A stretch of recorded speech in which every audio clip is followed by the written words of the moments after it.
Ito ang day 3 ng ating adventure.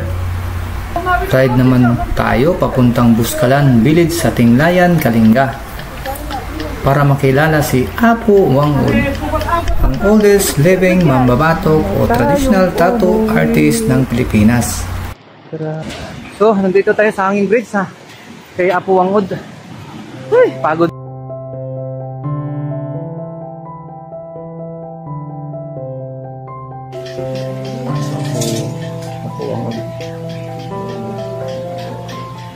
Excitement at saka adventure. Kaya sabi ko sa inyo, ride, explore, enjoy, and treasure the memories. Pag na kurbada tayo, kailangan talaga bubusina. Kasi wala na tayong makita dito. Grabe, ang ganda. Ang ganda, sobra. Ito maganda yung drone, may pallet tapos may kalsada. Sarap. Parang wag na tayong umuwi.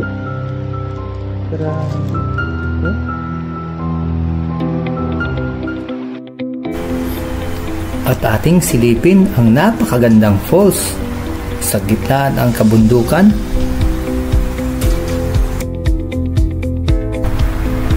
At napakagandang bundok. Tanaw natin sa taas.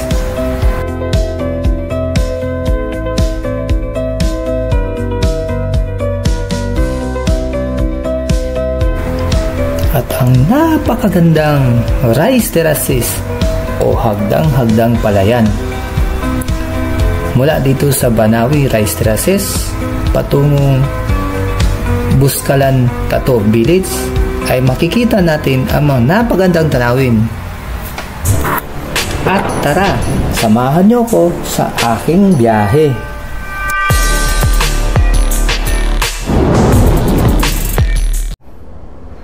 Good morning. So, medyo maliwanag na. Time check. Hala, 5:26 na, grabe. Ang target is 4:30, nagiging 5:26. So, ang degree pala ngayon is nasa 20 degree. Maybe kagabi is nasa 17 or 18. Sobrang lamig kagabi. So, ngayon paalis na tayo.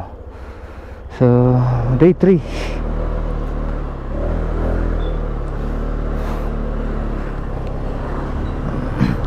Day 3 natin, yun sinasabi ko na Banawi Rice Terraces. Ang ganda.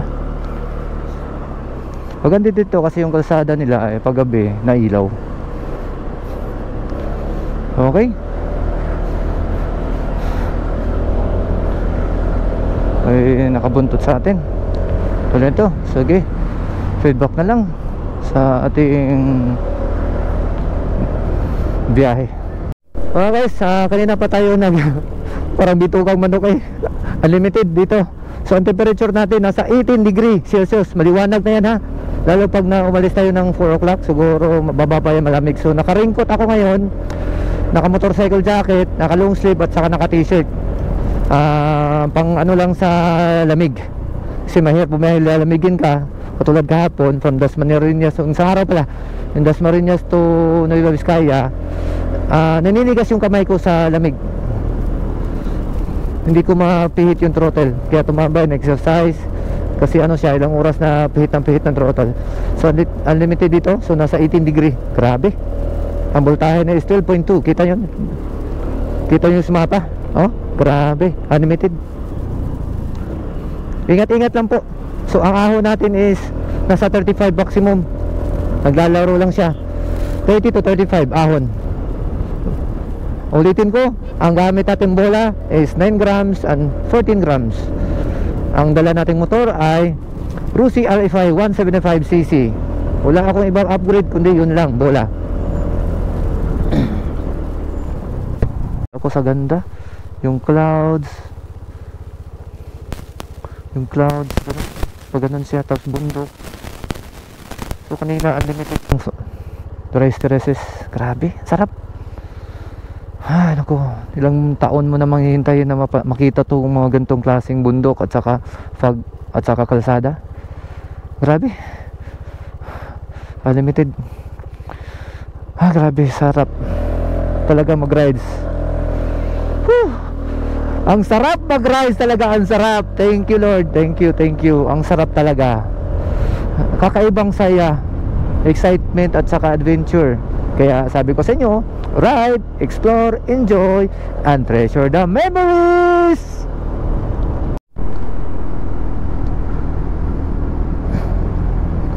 Ayan, nakita nyo 17 degree na tayo. Nasa fog portion na tayo. Paakyat pa rin, ahon pa rin tayo. So binabaybay natin ngayon ang Vizcaya Ifugao Mountain Province. Nasa 35 kilometers straight. So 2 hours nandun na tayo sa Buscalan. So by ano siya, siguro nasa plus 2 hours tayo.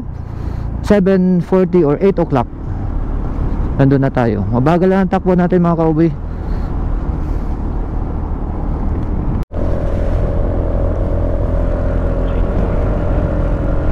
Ay, tingnan mo 16 degree at saka almost zero visibility na tayo. Wala tayong makita. Kaya kailangan mabagal lang tayo. 40. Hindi masyadong paahon siya pero kurbada, unlimited. Kaya tingnan nyo, nasa bundok tayo sa taas. So 16 degrees Celsius. Grabe, lamig. Nasa ano, pag nagkurbada tayo kailangan talaga bubusina kasi wala na tayong makita dito. Mountain Province. Grabe. Oh, welcome travelers. Welcome travelers. Alam nyo ba, ang Bisang Pass ay isang battleground ng mga Amerikano, Hapon at Pilipino na dito matatagpuan sa Ifugao, Benguet, Vizcaya borders. Grabe. May hangin at saka ano na, fog at hangin. Sobrang lamig. Close ko muna to.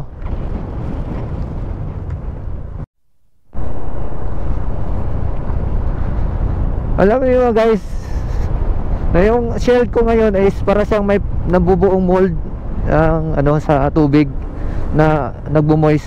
Tapos pag tinignan ko side mirror dito, titingnan mo, wala rin ako makita. Sa harap wala rin ako makita. Sobra foggy. Kurbada pero maganda kalsada after na boundary. So ingat-ingat talaga sa biyahe dito. Magsuot na lang kayo ng raincoat kahit walang ulan. Yun ang advice ko.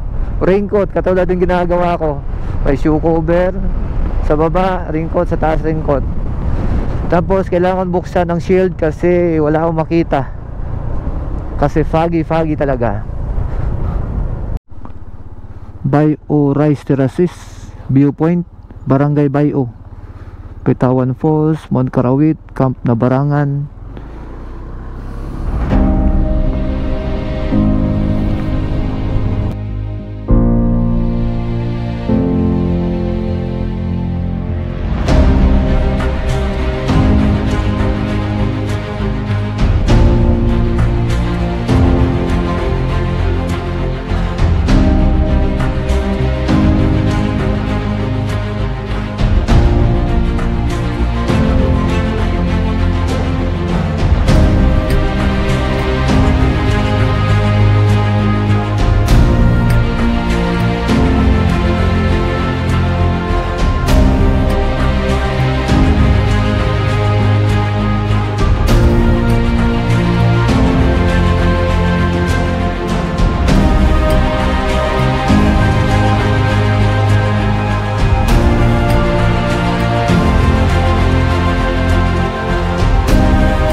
Palay.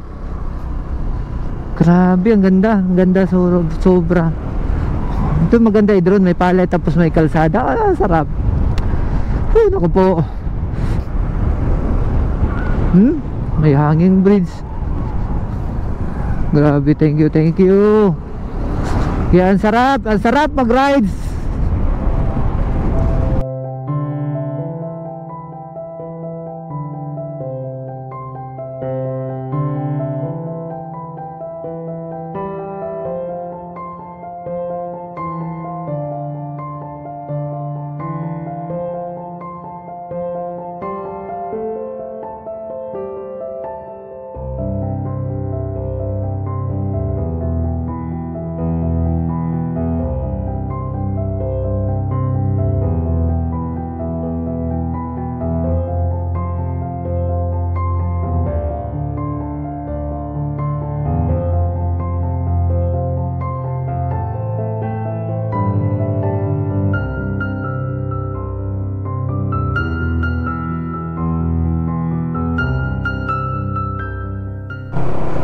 Dito na tayo sa bayan ng Bontoc, Mountain Province. Dito ay kakanan tayo.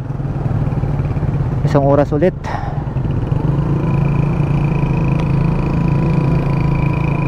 Yun, Government Center. Ano ba ito siya?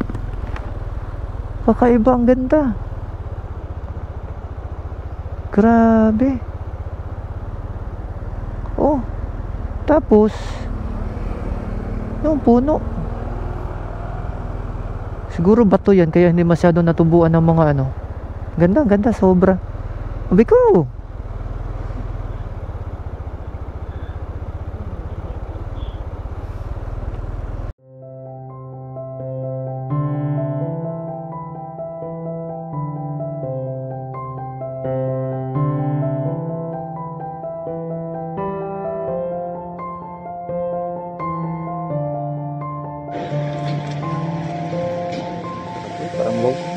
tayong umuwi.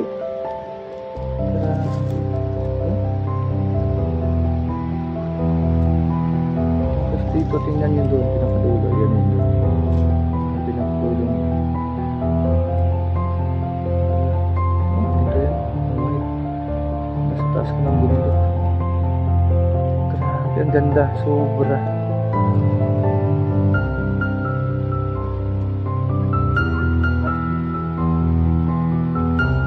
Legit na, no? Dito may dadaanan. Dito banda sa may Bontoc may dadaanan tayong ginagawa na may gumuho. So one at a time na ang biyahe. Gilid na to. Talaga wala palang harang. Ala, binablasting pala para ano, binadinidrill tapos binabauna ng dynamite para siya maggumuho, lumapad yung kalsada, saka kukunin yung mga ano 10 minutes paakyat kasi lagpas tayo, balik tayo, U-turn yan, left pagdating sa Welcome Wangud Buskalan Tato Village. May gate dito pala, o yan, yun pala tandaan, nandito tayo. Magpas ako lang sa lagpas, I think 10 minutes o 8 minutes, so matarik dito. Checkpoint. Sir, pwede magtanong? Punta kay Apo Wangud. Straight lang. Thank you, sir.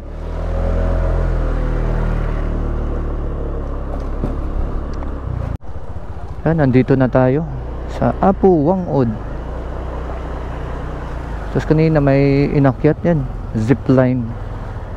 Zipline, sasakay yung tao.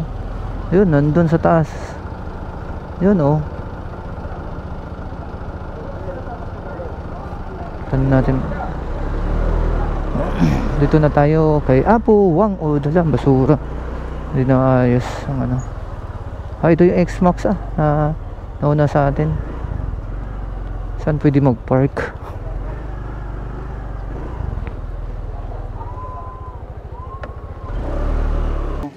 Time check, 9:45 tayo dumating. Then magpa-register tayo, tapos maglalakad tayo ng 30 minutes. Dadaan tayo ng hanging bridge. 30 minutes lang. Oh, grabe, ganda. Ang ganda din paligid pala dito. Tingnan niyo. So, nandito tayo sa hanging bridge, ha, kay Apo Wangud. Uy, pagod. Bakit? Kasi tinawag ako kasi yung motor ko daw hindi nakapark ng maayos. So may nagturo naman sa akin na park mo doon. So sunod ko lang. Ano, hindi tayo taga rito, sunod lang tayo.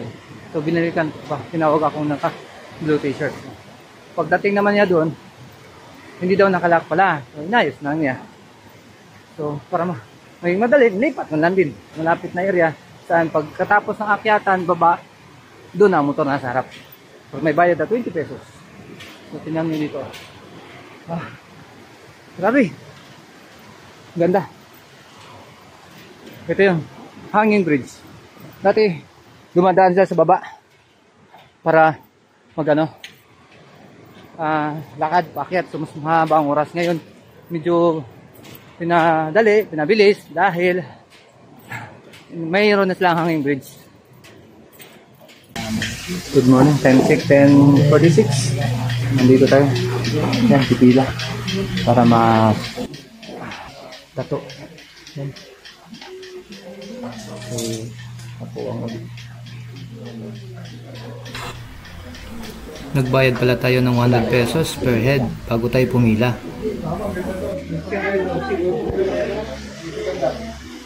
Tatanggalin ito. Ito yung talin. Ito yung nakalagay pa, I love Apo Wang Ud. Nakakatuwa. At 108 years old, siya na ngayon ang culture icon at ang tattoo na ay hindi lang design, kundi simbolo ng heritage. Saan nabi? Saan na nawa? Iyo tabakan dyan.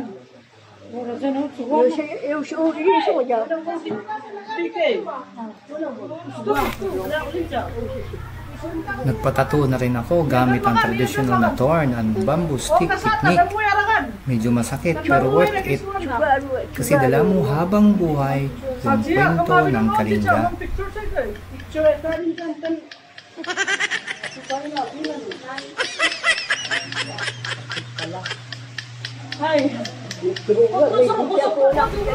Ito ang pinakaunang pagkakataon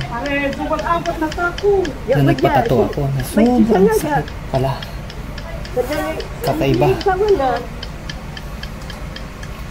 Kakaibang sakit ang maranasan mo pero kaya ko itong taisin alang-alang lang kay Apo Wang Ud. Dahil siya ang isa sa legendary tattoo artist.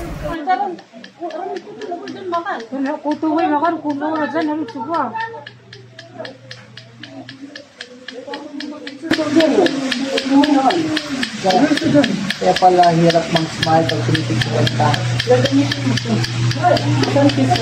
Masakit.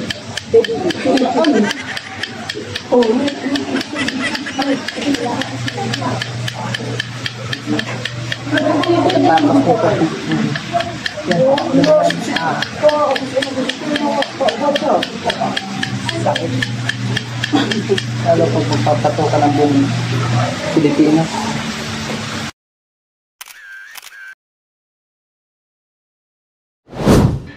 Time check 12:30. So palis na tayo dito. So mula 10 to 12:30 nandun tayo kay Apo Wang Ud. So ang direksyon naman natin ngayon ay Sagada. Diretso tayo para makapagpahinga. Okay, so ang travel time is nasa 2 hours pa rin. Nagpass, then update kayo sa daan. Pero maganda daan dito. Maganda ang ano niya, weather, tapos ang view sobrang ganda. So yan muna. Time check 1 o'clock. So tapos na tayo kay Buskulan, kay Apo Wang Ud. Pupunta na tayo ng Sagada. So walang signal dito, hindi natin alam kung gaano kalayo. Pero possible 2 hours na. Waps. So para makapagpahinga. Okay. Ang sakit.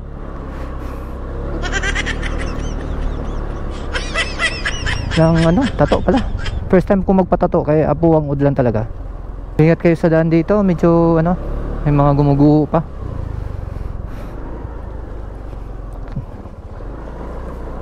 Nicholson, munti ka na. 3.5 anong tawag nito na tunnel? Wow, cute. Ang liit lang pala. Wala, may natulong tubig. What's the purpose? Ba't meron yan? So at least nakadaan tayong tunnel. Sagada. Dumaan tayong tunnel. So about 100 meters. Hindi ilang meters lang.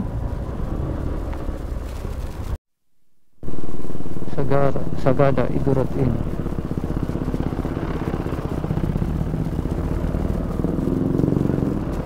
Takot po maputulan tayo ng BLT pag ganito. May daan pala doon sa kabila.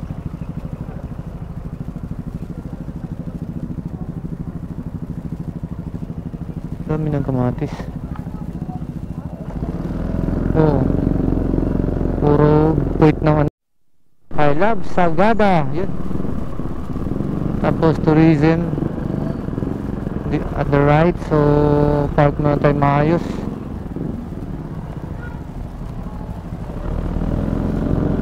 Nangangamoy lining.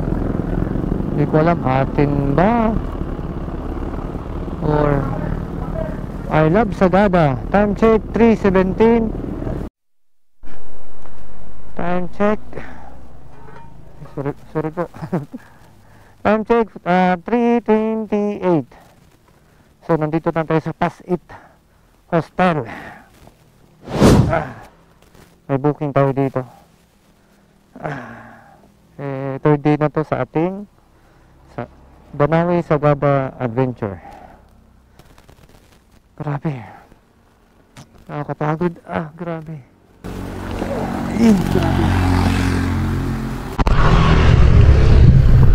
Sobrang pagod na. Tapos ngala yung tato galing kay Buskalan. Apo ang ay, gusto ko naman pahinga. Sakit. Ang sakit talaga. Ito ang ating day 3 breakdown expenses sa Buskalan Tattoo Village, Kalinga.